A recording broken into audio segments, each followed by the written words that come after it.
We're Trey's parents, and you're geeking out to Gear Gods. What's up, Gear Mortals? Trey Xavier here. Welcome to another episode of Dear Gods, where I answer your questions. I am here on vacation at my parents' place in Florida.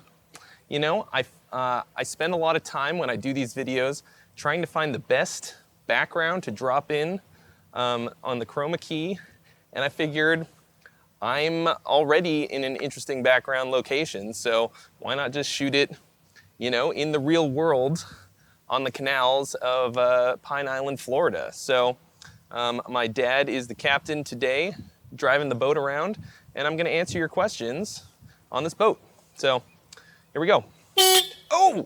Ray Amakwaya wants to know, Trey, what advice would you give for someone returned to guitar at an older age, like early 20s? Any tips for a bedroom guitarist to start in afresh? Well, just like returning to your treasure that you buried on an island as a pirate, it can be a little hard to find your way back to playing the guitar if you played it before and then you're trying to start fresh again. It can be done, and I'll tell you a story real quick. I taught a bass player who actually was not a bass player to start. 62-year-old retiree brought his bass to me and said, "My kids just bought this for me as a retirement present. Show me how to play." Never played an instrument before in his life, and in 8 months he was playing walking jazz bass lines because he was dedicated. He had a lot of free time, and he didn't have any expectations going in. He was just having fun the whole time. He looked at it as a challenge for himself, that he was just gonna try and climb this mountain basically, and he wasn't gonna worry about how anybody else was doing it or anything like that. So he went at it. He learned. I presume, I haven't seen him in a while, but I presume he's still playing. And that's how you do it. Don't worry about anybody else playing guitar, how they do it, where they're at. You worry about where you're at, okay? And have a great time with it. Have fun. If you're ever not having fun, it's probably because you're too worried about somebody else's skill level or anything like that. Don't worry about that. It's wherever you're at is great, and just have a good time. And early 20s is not old for starting guitar. You're gonna do just fine. Alex Del Lago wants to know, what are your thoughts on headless guitars? Have you ever tried playing some original Steinberger guitars? Also, headless guitars have been used by numerous musicians across many different genres for a while now. So why do you think a lot of guitarists who play metal are adapting these guitars? Is it just because of the functionality of these guitars? Or is it because of people like Alan Holdsworth or Paul Masvidal, etc., who influence others to use these instruments? First of all, pirate voice was a difficult one, a difficult choice. I probably should have thought that through. It hurts a little bit, getting over being sick from NAMM. Okay, well, that's a kind of involved question, but I love headless guitars. Certainly not exclusively.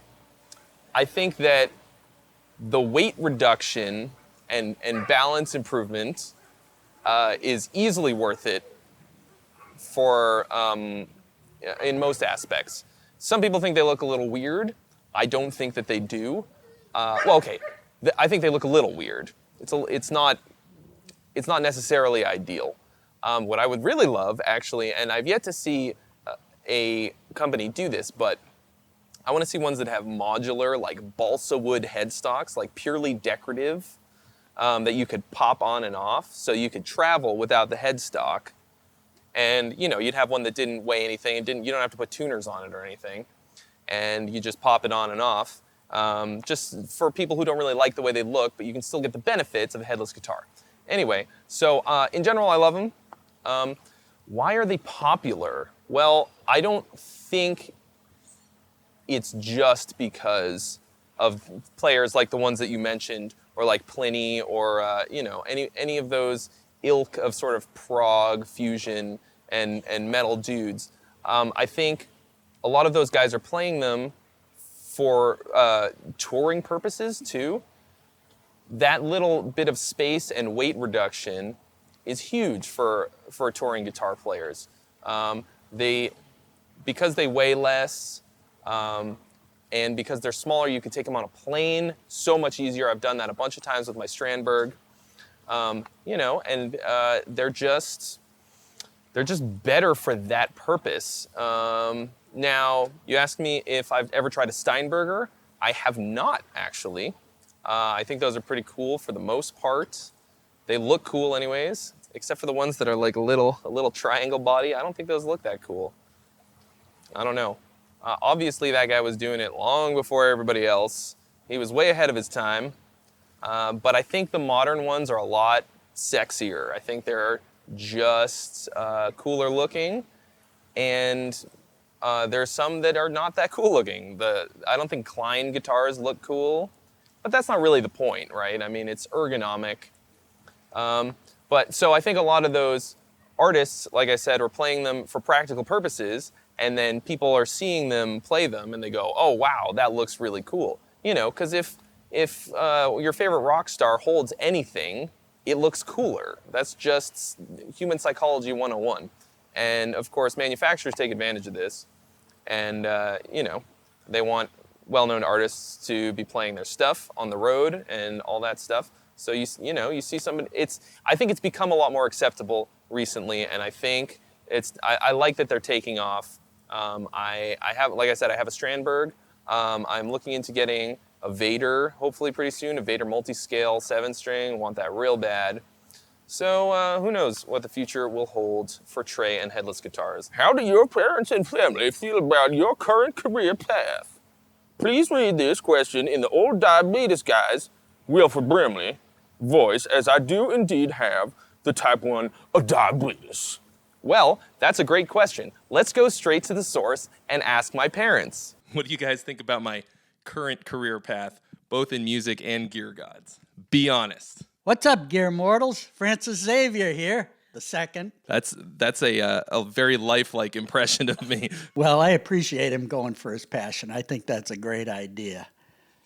As far as making a living, well, that gets tough. The other thing is, I think that having a lot of passion is exciting, but sometimes what makes it more exciting is when you do something that you really don't like to do, so that you chase after that passion all the harder. There you go. I can dig it. A little bit like working for the weekend. There you go. I think what is so striking, your dad and I have, been a part of your journey, which started when you were very young. How old was Trey when he started the cello? When I made him start the cello.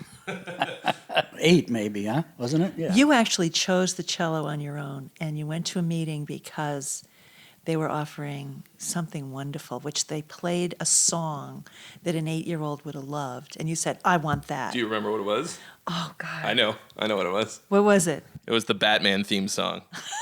That is so interesting because, to my horror, your father introduced you to Batman when you were like 3 or 4. Oh no, you don't understand. That shaped.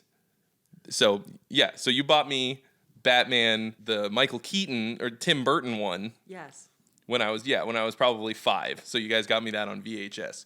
And there is no single piece of music that has shaped the way that I write music and compose sounds more than that. It's so deeply embedded in my psyche that those kinds of chord changes and melodies and stuff are the thing that has really attracted me to certain kinds of music more than anything else. I think what he was referring to when he was saying he forced me to play the cello was just because I wanted to do it really bad in the beginning because of the Batman theme song. Right. I didn't want to stick with it. Or carry it. Yeah.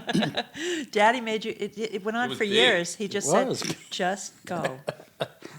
He just wouldn't, no matter how many different permutations to quitting you tried, he just wouldn't give up. You had to go. There was no choice. There was no option. There was no discussion. You just showed up. Well, I think part of it was that I was kind of a quitter. Like I quit many different. You fought us for a while over wanting to change and get the guitar. And I wouldn't let you. Part of it was because I was hoping you'd get a scholarship to college for the cello, because there weren't that many cello players, and you would have cruised in there without any problem and maybe got college free or something. Overall, like, what do you think of where I'm at in my life at 32 and where I'm going with my career? Just nutshell it. Going back to the thing about sticking with it, with the cello, it's good that you're sticking with it. I feel more comfortable with that, because you really want to do this, and that's a good thing. What was the question again? I'm old.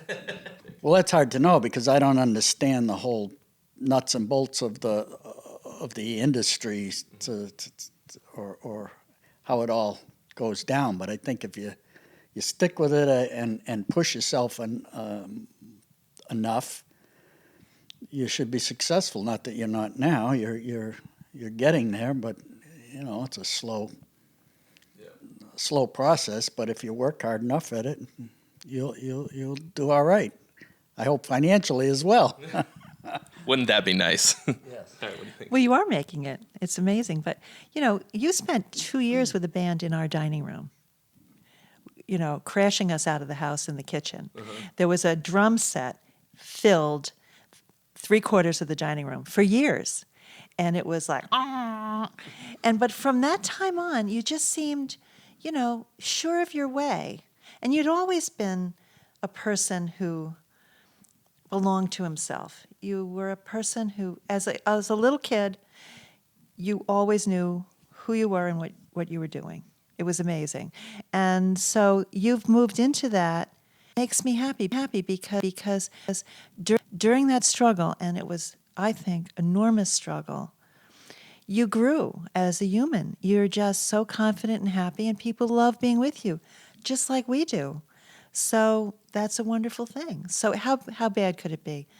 I think you've apparently shown that you can make enough money to live indoors, which we think is really good, and feed yourself. And maybe someday you could even, expand that act. We'd love to see that. But you're happy, I'm happy. All right.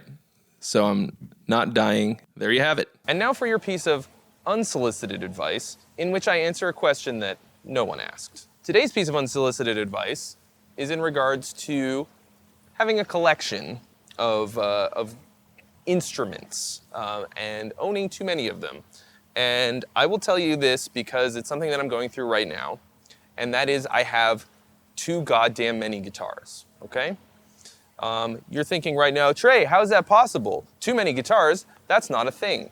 Each guitar that I own represents an investment of somewhere between probably $800 and $2,000. Between, of course, buying the thing to start, and I do not have cheap tastes, and all the upkeep that goes into owning a guitar. It's a big investment. There's a lot of money. It's essentially like $1,500 bill sitting there in the form of a guitar. I think if you don't use a guitar for 6 months or maybe a year, it's very possible that you do not need that guitar. So my advice to you is to take a look at your collection of whatever instruments. Maybe you play the saxophone, maybe you play the drums. Do you really need everything that you've got?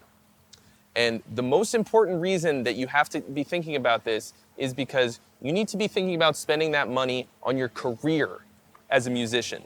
If you're a recording musician and and you're in a band or you're an artist and you've got music coming out, you need to be spending that money on promoting your music and your art, okay?